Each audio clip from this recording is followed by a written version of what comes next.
So 9 NHS interview question that got someone here we all know, senior healthcare assistant job in the NHS. So these 9 healthcare interview questions, we are going to treat it now and here. The number 1 question says, tell us about yourself. Like I used to say, be as brief as you can so you don't exhaust everything you may need to say in subsequent questions. So tell us about yourself. My name is Juliana. I'm a graduate of Nnamdi Azikiwe University where I studied microbiology. Currently, I am working as a healthcare assistant in a residential facility with about 4 years of experience, where I am dedicated and compassionate, supporting my residents with their day-to-day activities. Full stop. That's it, me. You are free to add more if you want. But with my answer now to this question, I have succeeded in telling them my name. Of course, they know my name. I've succeeded in telling them my highest educational qualification, and I've succeeded in telling them my current job position and my duties at work. Very brief. The next question here says, how do you manage difficult patients at work while prioritizing your task? Like I said before, this was among the videos I did the last time. Now, 2 questions coming in one. How do you manage difficult patients while prioritizing your task?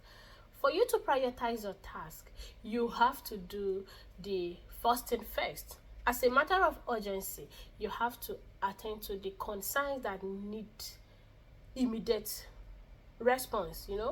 For example, I used to say, if I've come in the morning and I've got a resident or a patient who is soaking wet in bed, and I've got one who is still sleeping, who will I attend to first? I would first of all go to that person that is soaking wet before going to the other one who is still sleeping to ask them if they are ready to come off the bed.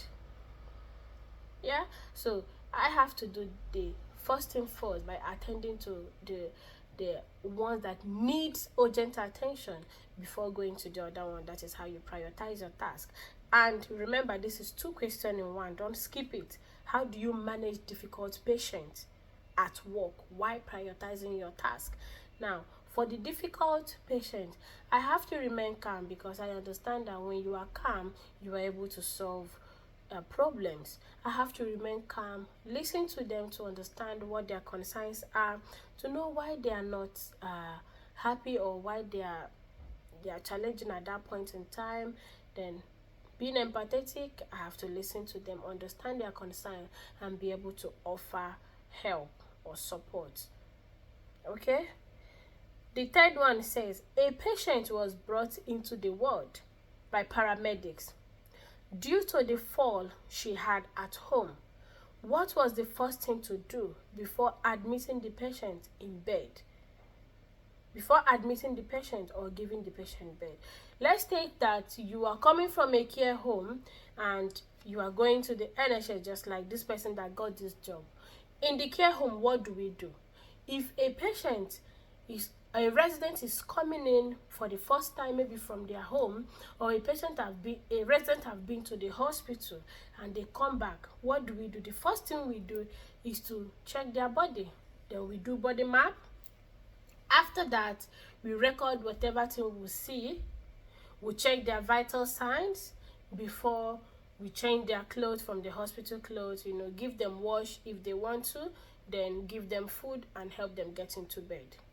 So if a patient comes from home to the hospital, what do you do? It is still the same thing. What you do is just to assess them first, check their body for possible injuries, because if you don't check, it could be that they have sustained an injury at home and you didn't check. If you admit them, maybe under 24 hours, their body can go very bad. You start answering questions. Who admitted this person? Did you notice that? They will not be able to find out how this thing happened. But if you do assessment first, record, document everything that you have seen, report it to the team, the unit team, the lead. That is the best thing to do. That is the right thing to do. And that will keep you safe from any form of trouble if there is trouble coming. So assessment, body map, record, and inform the head what you have found out. Number 4 said, a patient was given 250 ml of water in the morning. In the afternoon, the same patient was given 250 ml of water. Now, at tea time, maybe around 3 p.m., which is close to evening, the patient was now given 500 ml of water.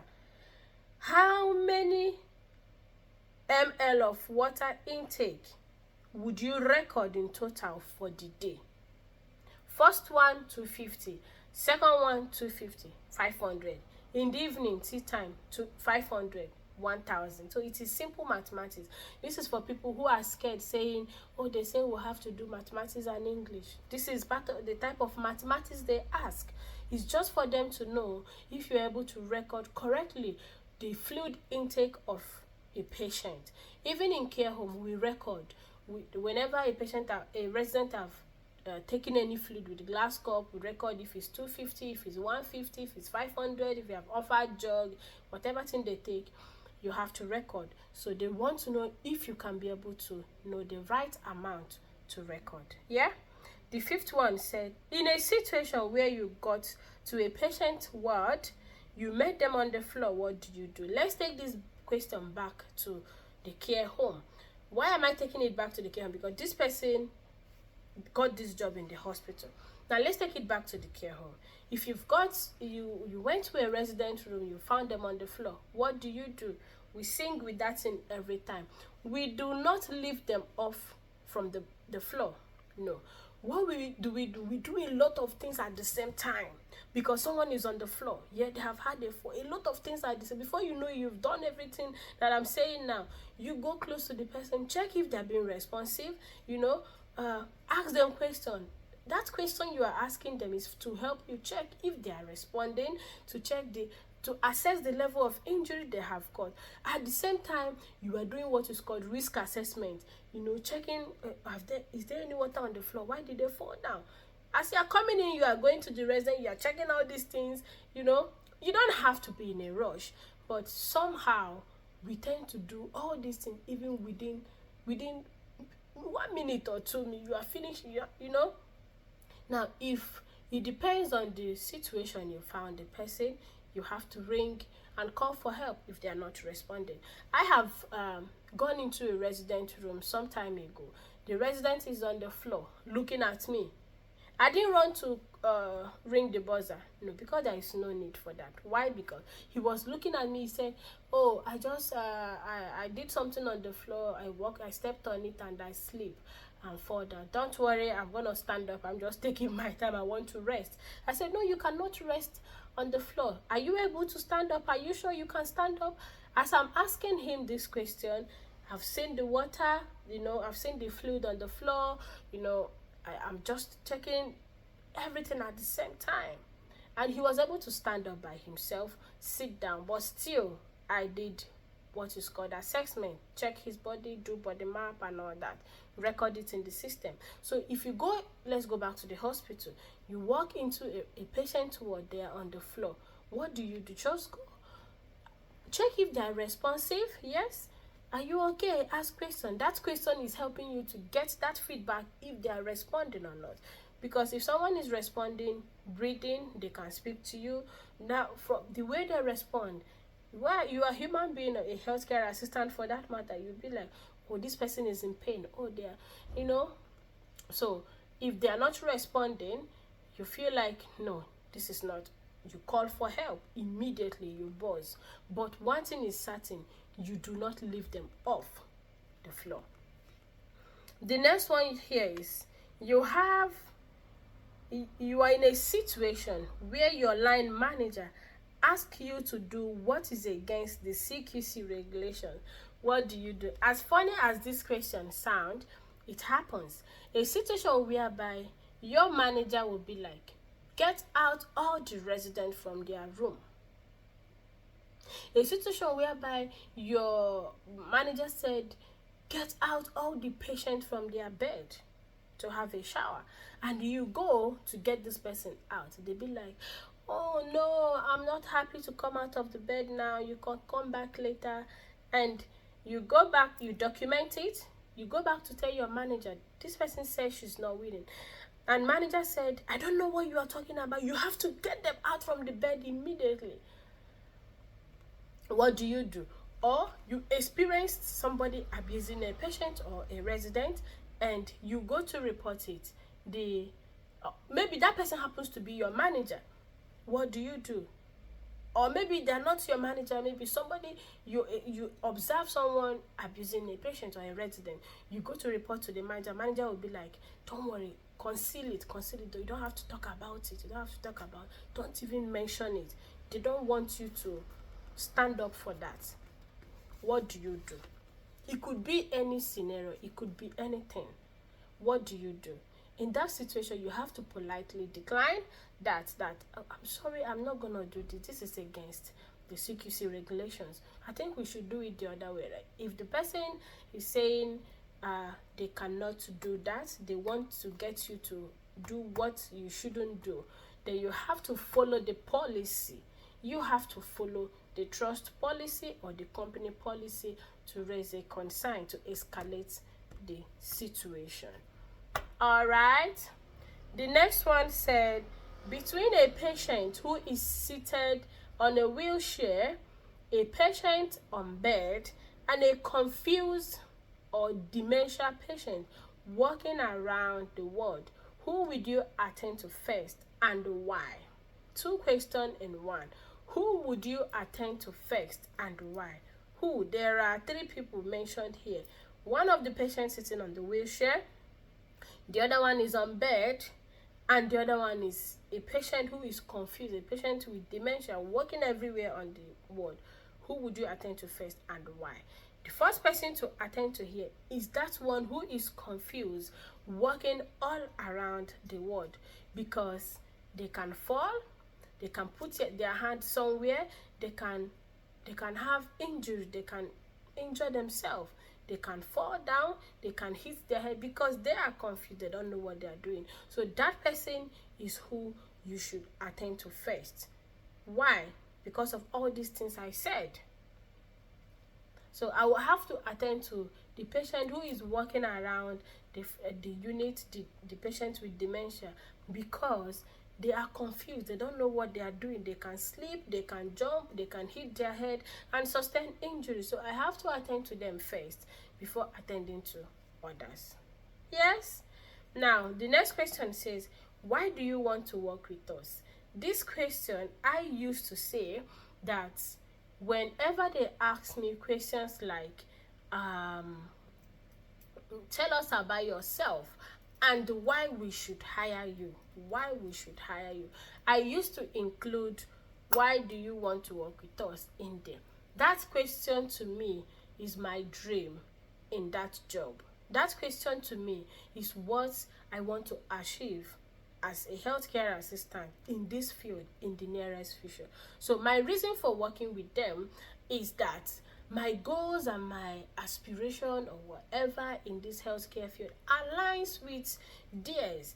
Please, before you say this, make sure you have gone to the website, read about the values, read about their goals, read about that trust or that care home before you start telling them that yours aligns with their own. It depends on what goal they have. So for you to why you want to work with the trust. Okay, you want to grow in the field.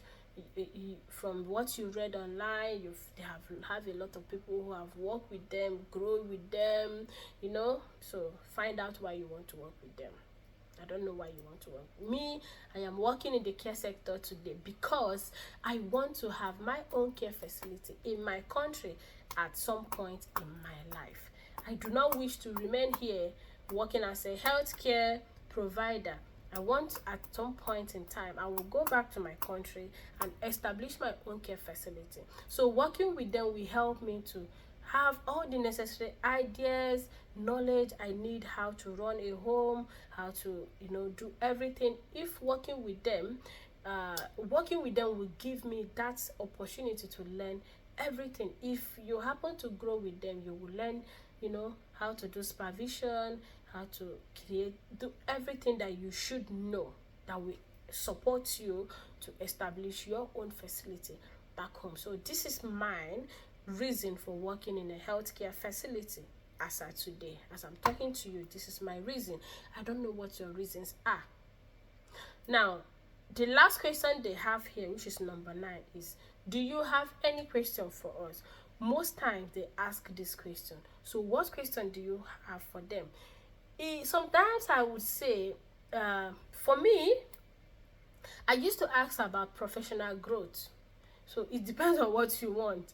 I used to ask about professional growth. If they give their workers and then their staff room to grow, is it possible that at some point in time I will grow from becoming a healthcare assistant to a senior healthcare assistant, from a senior healthcare assistant, if I want to become a nurse, is there any support? So it depends on what question you have to ask them. Me, I ask more of professional growth, how to advance and how to improve in my career, if they have resources, or if they have got how they support their staff to achieve that. I hope with this you are able to pass your interview. Listen, let me tell you, healthcare assistant interview is similar. They might twist the question, but they are asking for the same answer. Look at this question that says, this question that says, how do you manage difficult patients while prioritizing your task? I think I put something like that here. Common HCA interview questions. Listen, if you check the first video I made about this 10 common HCA interview question, I said, tell us about yourself. That was the first thing they asked her. Why do you want to work with us? It is here. What is your understanding about safeguarding? Now, did they ask her about safeguarding? No, they didn't ask her straight about safeguarding. I talked about prioritizing tasks. It is here. How do you handle stressful situation or high pressure environment? And I said again that this question could be asked, how do you handle stress at work? How do you manage your time at work? How do you prioritize your task? So I'm not joking. I know I have good knowledge of what I'm telling you. Yeah, I hope this video helps. If you have any question, put it in the comment section. I am very happy to help. Good luck.